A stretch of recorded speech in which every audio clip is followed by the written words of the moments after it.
Estamos de vuelta aquí en Noticias 24, son las 7 de la tarde con 2 minutos. Los trabajadores de Codelco levantaron el paro nacional. Para hablar de este y otros temas, nos acompaña a esta hora en el estudio el presidente de la Cámara de Diputados, Raúl Soto. Diputado, ¿cómo está? Hola, Connie, muy buenas tardes y gracias a ustedes por la invitación. Bueno, partamos por la noticia del día, que ha sido, ¿cierto?, este acuerdo por parte de los trabajadores con el gobierno, con Codelco también, de poner el paro y de sentarse a la mesa de negociaciones. ¿Cómo se explica que hayan de este paro donde en la mañana las posiciones y la postura parecían irreconciliables, se haya logrado este acuerdo? Bueno, primero señalar que una buena decisión, una buena noticia para el país que se haya terminado el paro nacional y que se haya abierto una puerta de diálogo que permita acercar las posiciones para enfrentar juntos los desafíos que significa el cierre de ventanas, porque lo que estaba ocurriendo allí era que hace muchos años, Connie, existía un estado ecocida que producía sin importar las consecuencias medioambientales y sin importar las consecuencias de salud pública. Entonces, lo que hay que hacer hoy día es acordar con los trabajadores y trabajadoras, ¿verdad?, un itinerario para esa transición justa que se ha hablado, pero es justa en la medida solo que sea con los actores sociales, con la comunidad y también con los trabajadores. Ya, pero el gobierno ha insistido en que no se está echando pie atrás, o sea, el cierre de ventanas va sí o sí. Efectivamente, y yo creo que es una decisión correcta y valiente.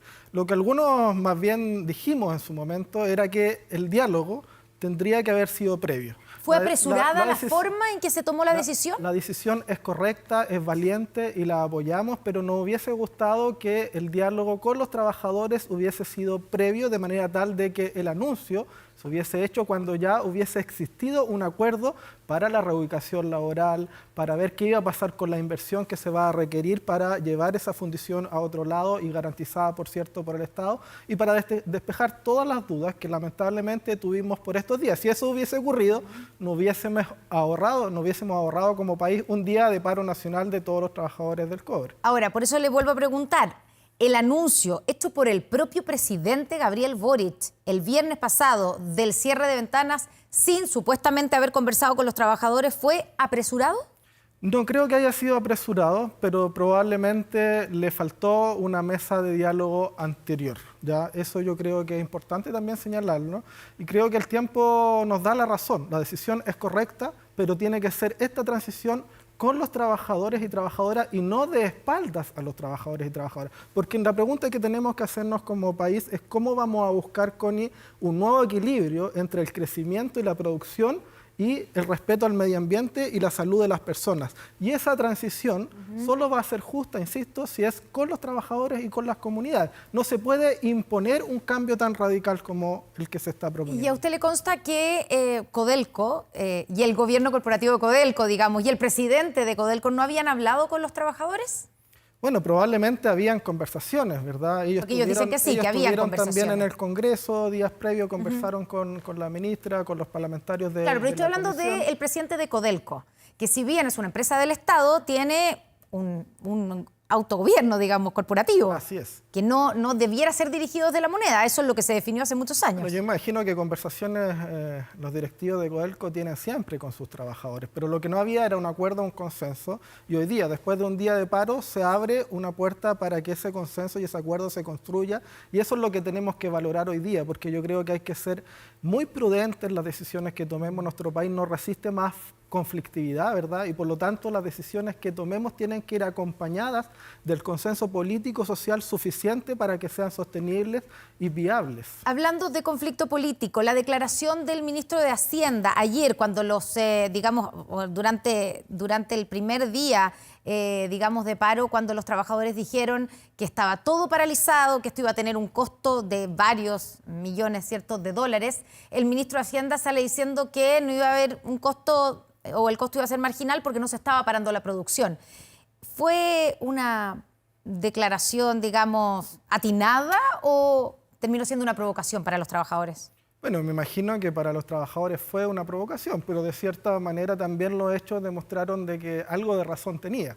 O sea, el paro efectivamente fue un paro nacional, más bien de dirigentes que se tomaron las rutas de acceso a las faenas principalmente, pero ahí tendrán que ser los propios trabajadores, el gobierno, ¿verdad?, quienes tendrán que hacer el análisis respecto de cuánto penetró de verdad a la fuerza laboral del cobre este paro nacional. Pero yo hoy día me quedo con la resolución que han tomado los trabajadores a través de la federación de deponer el paro, de dar espacio al diálogo, de sumarse a un esfuerzo colectivo que tenemos que hacer como país para enfrentar el problema medioambiental en Quintero y Puchuncaví, y que lo vamos a tener también en otros territorios. Pero cuando busquemos responder esta pregunta de cómo conciliamos de mejor manera el crecimiento y la producción versus la salud y el medio ambiente, nos vamos a encontrar con problemas también probablemente en el sur respecto de lo que pasa con las salmoneras, respecto de lo que pasa con las forestales, y eso es algo que el Estado no puede seguir, ¿verdad?, simplemente mirando para el techo. Hay que enfrentarlo, pero hay que hacerlo de manera responsable, cuidando la inversión y conversando y dialogando con los trabajadores y trabajadoras. ¿La forma en que se hizo aquí fue irresponsable entonces? No creo que haya sido irresponsable, creo que fue un golpe de liderazgo que era necesario en el momento que estaba viviendo el país y el día después. De alguna u otra manera le ha dado la razón al presidente, porque los propios trabajadores, que si bien inicialmente querían inversión, ¿verdad?, en Ventanas, se han dado cuenta que la ciudadanía más bien se ha puesto del lado del cuidado del medio ambiente y la salud de las personas. Y acá todos tenemos que avanzar en dirección de lo que nos dice el sentido común, que es justamente aquello. Ahora, para partir, ¿cierto?, lo que se estableció ahora es que se va a realizar una mesa de negociaciones con los trabajadores, pero el objetivo es el mismo, un proceso de cierre de Ventanas, ¿cierto? Y para eso tiene que ingresar un proyecto de ley al Congreso, a la Cámara de Diputados probablemente, para poder cambiar y modificar la ley 19.993, que es la ley que hoy día obliga a procesar en Ventanas una cantidad de material, ¿cierto?, de mineral que viene de los pequeños y los medianos empresarios mineros. Esa ley que los trabajadores han dicho que no van a cambiarla, no van a aceptar el cambio de esa ley. ¿Qué va a pasar? ¿Van a estar los votos en el Congreso para poder modificar esa ley? Porque sin eso no se puede cerrar Ventanas. Efectivamente.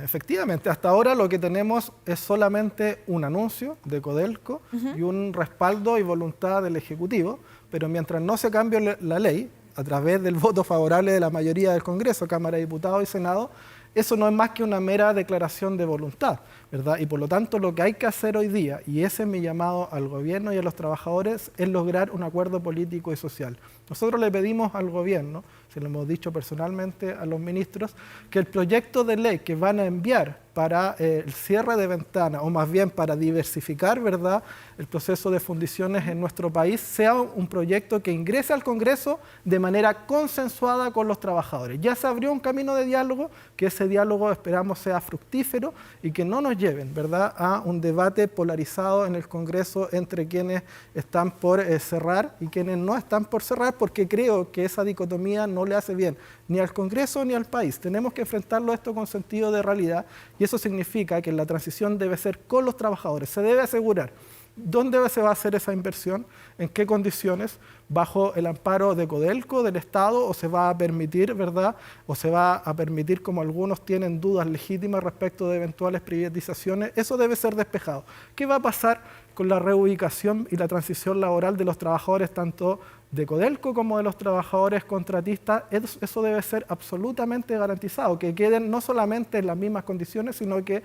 aún en mejores condiciones de las que estaban allí, porque se le está imponiendo una decisión. Esas son garantías mínimas que nosotros tenemos que exigir también, más allá de lo que va a ser la tramitación de ese proyecto en específico, porque son cosas complementarias que se requieren responder antes de poder aprobar ese proyecto. Nosotros estamos disponibles a apoyar el proyecto para el cierre de ventana, pero requerimos del gobierno que este diálogo implique que el proyecto venga consensuado con los trabajadores y también con las comunidades. Diputado, hablando de proyectos, ya existe un proyecto que ingresó a finales de febrero, ¿cierto?, en los últimos días del gobierno de Sebastián Piñera, el segundo gobierno de Sebastián Piñera, que buscaba precisamente esto, cambiar la ley que obliga a Ventanas a procesar o ser el único lugar donde se procesa este material. ¿Qué pasó con ese proyecto?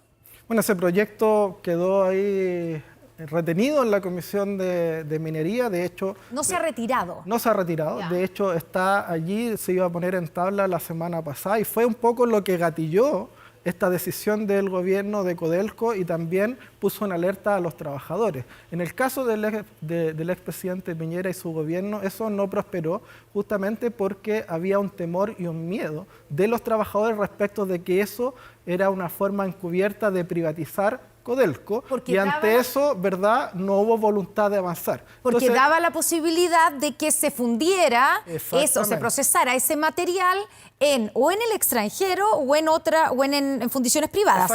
Ese era el problema que tenía ese proyecto. Hoy día lo que tiene que hacer el gobierno del presidente Boric es que lo que dijo en el anuncio, ¿verdad?, el día que hizo la cadena nacional, y que era que iban a cuidar, no privatizar ni directa ni indirectamente la empresa Codelco, que es la más importante de Chile, que eso se garantice a través de elementos concretos que le den esa tranquilidad tanto a los trabajadores como también a los parlamentarios. Ya, pero cuando uno conversa con los especialistas, la gente que conoce Codelco, que conoce también la industria minera, te dicen que no hay ninguna posibilidad hoy día de que esa misma cantidad de material que hoy día se está procesando en Ventanas se traslade inmediatamente a otra fundición de Codelco.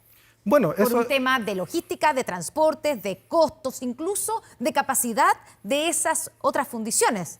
Efectivamente, y por, Entonces, y por eso la preocupación, y por eso es que exigimos claridad respecto de qué se va a hacer. Y ese plan lo tiene que presentar efectivamente Codelco. Se va a llevar a las otras fundiciones dentro de Codelco, se va a crear una nueva gran fundición, en qué condiciones, con qué características. Lo importante acá es que la inversión que se ha anunciado también, que es de un 30% de las utilidades de Codelco, que me parece que es una muy buena noticia para Chile, que Codelco pueda no enviar hoy día el 100% a las arcas fiscales, sino que tener ese 30% para poder reinvertir, bueno, que esa reinversión se asegure, que sea en condiciones tal que puedan garantizar una modernización, mayor tecnología, que hagan más amigable esta empresa con el medio ambiente y también con la salud de las personas, y a partir de ese proceso de reinversión que también se garantice qué va a pasar con la fundición que se va a dejar de hacer en Ventanas. Ya, pero esa reinversión, ¿usted está postulando que se haga en Ventanas o se haga en otras fundiciones otras? Mire, si nadie a esta altura, creo, está en condiciones de defender que Ventana continúe. Ventana tiene que cerrarse. Esa es una decisión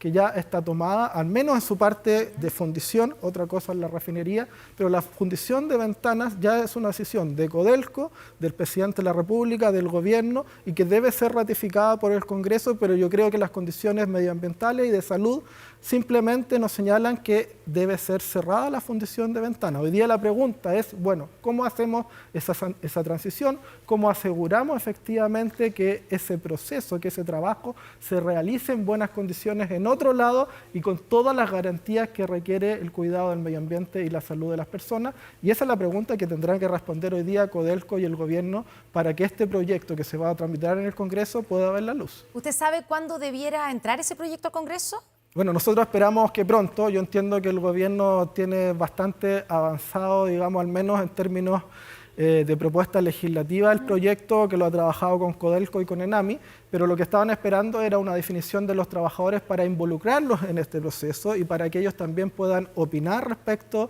del proyecto definitivo antes de poder ingresarlo, y yo espero que en ese espacio se genere un consenso y el proyecto nos llegue ya con ese apoyo social detrás. ¿Y usted como presidente de la Cámara de Diputados ya está en conversaciones o habló con el ministro secretario general de la presidencia, Giorgio Jackson, para coordinarse, para hacerle llegar estas mismas solicitudes que usted dice que tiene que ser un proyecto que vaya, que llegue a la Cámara de Diputados ya consensuado, negociado con los trabajadores? Esto lo conversamos el día sábado en una reunión en La Moneda con el ministro Jackson y con la ministra Hernando, en presencia de los dirigentes de la Federación de Trabajadores del Cobre, incluso antes de que ellos manifestaran ya su decisión de ir a paro.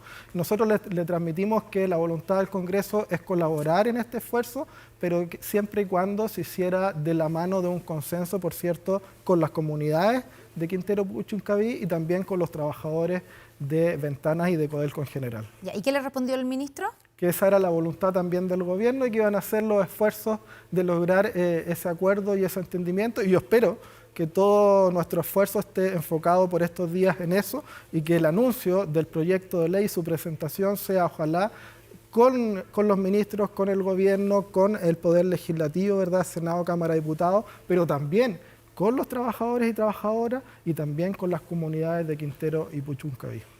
Diputado, hablemos de otro anuncio que se hizo hoy día, lo hizo la ministra del Interior, Isquia Siches, diciendo que van a solicitarle al Congreso una segunda aprobación, ¿cierto? Una segunda prórroga del estado de excepción en la macrozona sur. ¿Cómo está el ambiente en el Congreso para aprobar esa segunda prórroga? Porque ya hubo una primera solicitud, pero sigue siendo, uno entiende que va a seguir siendo un estado de excepción acotado como el que tenemos hasta ahora. Y frente a eso, por ejemplo, los diputados de la UDI dijeron que ellos no estaban disponibles para llegar y firmar, digamos, y aceptar, sino que querían ver y evaluar las condiciones. Y por otro lado, también uno se pregunta si es que eso llega a cambiar, si hay espacio para ampliar ese estado de excepción, si va a tener esos los votos, por ejemplo, del Frente Amplio. Mire, en la Cámara y en el mundo político en general hay unos que no quieren bajo ningún punto de vista el estado de excepción ni en la Araucanía, ni en la macrozona, ni en ninguna parte, ni bajo ninguna circunstancias, ¿verdad? ¿Quiénes son ellos? Bueno, hay sectores de izquierda que así lo han manifestado. Y hay, Partido Comunista. Y hay otros sectores que señalan que lo quieren todo o nada, digamos. Claro. O sea, prácticamente las Fuerzas Armadas operando en todos los ámbitos de la convivencia en la zona, de lo contrario rechazarían. Yo creo que ambas... Pero ellos le dieron ya sus votos al gobierno. Exactamente. La pregunta es si esta vez... Si esta vez va a estar. Van a estar. Pero mi llamado, Connie, haciendo ese análisis previo, es que hay un espacio inmenso al medio de sentido común. En materia de seguridad pública hay que dejar los complejos ideológicos de lado, salir de las trincheras y analizar los números para actuar en beneficio de la gente que habita en la Araucanía y Biobío. Y las cifras son bastante claras respecto de que el estado de excepción, por más que sea acotado, ha ayudado mucho a bajar los índices de violencia, la delincuencia, los hechos terroristas en la zona, y eso sin duda es algo que no se puede desconocer. Porque si terminamos rechazando el estado de excepción constitucional acotado, la consecuencia práctica de eso es que nos quedamos sin estado de excepción. Y yo no quiero, ni creo que sea bueno que el Congreso o los parlamentarios asuman la corresponsabilidad de que la Araucanía y Biobío se queden sin estado de excepción, ¿verdad?, por complejo ideológico y finalmente aumente nuevamente la violencia y el terrorismo en la zona. Yo soy partidario de que ojalá se le quite el apellido de acotado y que podamos hablar efectivamente de un estado de excepción en plenitud, no solamente en las principales rutas, también en rutas secundarias y terciarias, también en otros territorios que puedan estar amenazados y por supuesto en la infraestructura crítica. Pero la realidad es que el gobierno ha asumido una posición que es el estado de excepción acotado, es la prórroga que nos van a solicitar y nuestra decisión política y legislativa es respecto de eso. Y negarse es quedarnos sin ningún estado de excepción y eso desde mi perspectiva es irresponsable. Por lo tanto, mi llamado es a apoyar la prórroga que estaba pidiendo hoy día el Ministerio del Interior. Ya, o sea, usted ya tiene claro que esa prórroga va a ser sobre un estado de excepción acotado, que no va a haber ningún cambio sobre eso. A ver, pueden haber cambios y yo espero que hayan cambios, ¿sí? El apellido acotado, más que con la parte legislativa, tiene que ver más bien con cómo se administra por parte del Poder Ejecutivo en su relación con las Fuerzas Armadas, ¿verdad?, a través de los decretos, este estado de excepción constitucional. Y si el gobierno se abre efectivamente a la posibilidad de evaluar el uso de las Fuerzas Armadas para fines de seguridad interna en otros territorios o en otras rutas, bienvenido sea. Lo importante acá es que si tenemos buenas cifras con las condiciones actuales del estado de excepción, si lo ampliamos y hacemos más efectivo, esas cifras van a mejorar y la seguridad de las personas que allí viven también. Ya, ¿y qué pasa? Por eso le pregunto, ¿qué pasa si esta vez la UDI, por ejemplo, no acompaña con sus votos?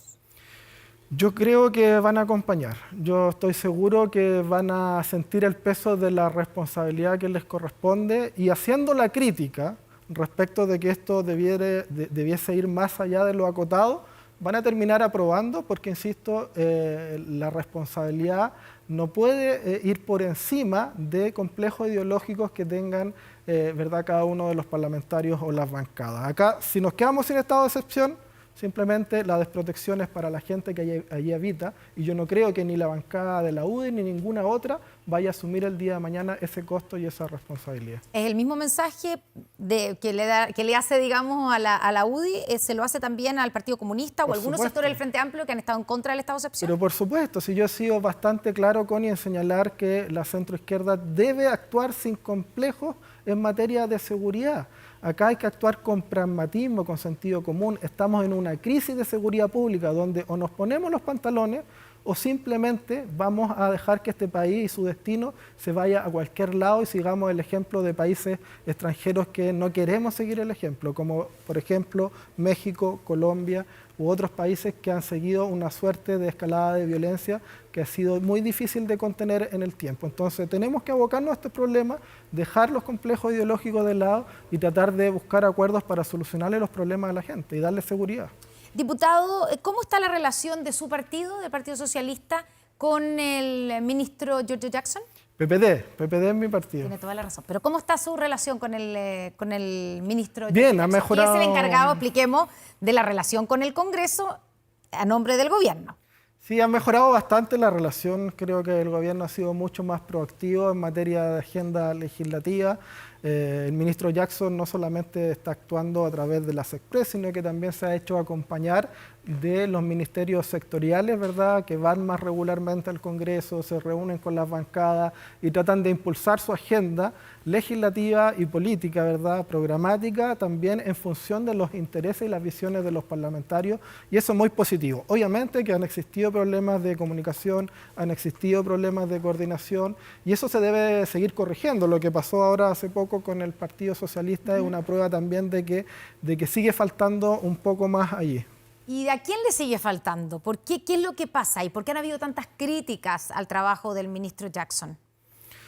Porque Bueno, usted dice, ha mejorado. Bueno, ¿cuál era el problema? Bueno, yo creo que hay que construir confianza, ¿ya? Las relaciones políticas, y no solo políticas, las relaciones humanas, Connie, se tratan en gran medida de la construcción de confianzas mutuas que existan, y probablemente si no ha habido una buena relación con algunos sectores, con algunos parlamentarios, es porque a lo mejor el ministro no se ha dado el tiempo suficiente para poder construir esas confianzas políticas y humanas, y yo creo que es necesario hacerlo, y por cierto que todos vamos a estar disponibles a ayudar en ese esfuerzo. ¿O le estarán pasando la cuenta de sus tiempos de diputado? No creo que tenga que ver con pasadas de cuenta, no creo. Creo que el ministro fue un muy buen diputado, ya es reconocido y es respetado también por eso. Sin embargo, insisto, no construyó a lo mejor buenas relaciones humanas y buenas relaciones políticas.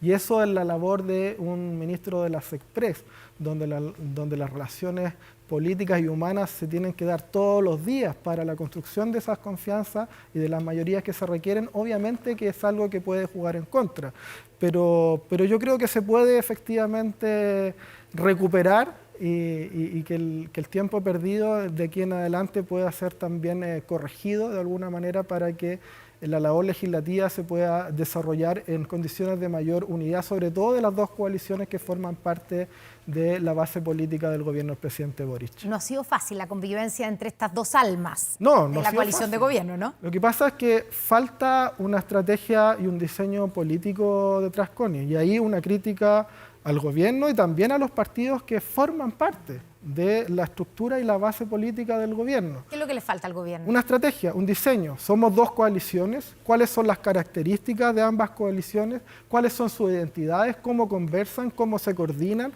¿Cuál es el rol de cada una en cada una de las materias, en cada uno de los proyectos? Falta una estrategia política, falta un diseño, falta reconocer que en el socialismo democrático somos esencialmente distintos a Prodignidad y que si bien tenemos muchos temas donde nos vamos a encontrar y vamos a tener, ¿verdad?, mucha semejanza, hay otros temas donde vamos a tener diferencias y eso es algo que debe ser transparentado, abordado y de alguna u otra manera solucionado desde el punto de vista de una unidad en la diversidad que cumpla el fin de colaborar con los objetivos del gobierno. Y eso lamentablemente hoy día, por falta de estrategia, por falta de diseño, se está perdiendo.